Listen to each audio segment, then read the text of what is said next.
বাকি সহকর্মীরা আপনাদের ইন্ডিয়ার বিভিন্ন স্টেটের ইন্ডিয়ান হাউস টাইপস, বাড়ির ধরন, সেখানকার র মেটেরিয়ালস মানে বাড়িগুলো কী দিয়ে তৈরি হয় এবং এমনকি সেখানকার প্রাকৃতিক ও অর্থনৈতিক কারণসমূহকেও আপনাদের সামনে বিস্তারিতভাবে তুলে ধরেছি।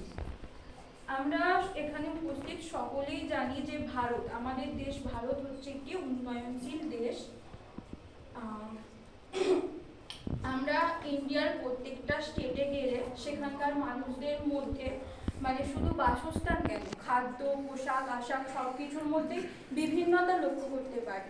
ভারত এক কথায় বলতে পারি যে ভারত হচ্ছে একটি বৈচিত্র্যপূর্ণ দেশ। ভারতকে আমরা মেঘা ডাইভার্সিটির দেশও বলে থাকি। ভারতের বিভিন্নতা প্রচুর লক্ষ্য করা যায়। তো ভারত উন্নয়নশীল দেশ থেকে ক্রমে উন্নত দেশে পরিণত হচ্ছে। এবার উন্নত দেশে পরিণত হওয়ার জন্য আমাদের বিভিন্ন উদ্যোগ গ্রহণ করতে হয়। সেক্ষেত্রে শুধুমাত্র আমরা জনগণরা উদ্যোগ নিলেও হবে না, যেহেতু উন্নত জিনিসটা মানে শুনতে যতটা ছোট মনে হয় কিন্তু এটা আসলে একটা বড় ব্যাপার।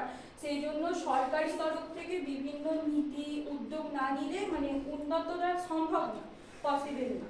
তো এর জন্য আমাদের দেশে অনেক বিভিন্ন ধরনের সরকারি উদ্যোগ, নীতি, কর্মসূচি সবকিছুই চালু আছে।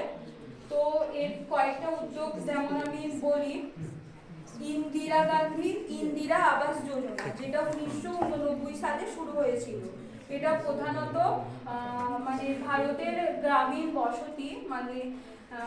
গ্রামীণ বসতির জন্যই গড়ে উঠেছিল, যাতে মানুষেরা মানে যাদের সামর্থ্য নেই তারা তাদের আবাস ভালোভাবে গড়তে পারে, সেই জন্য তাদের আর্থিকভাবে সহায়তা করা হয়েছিল।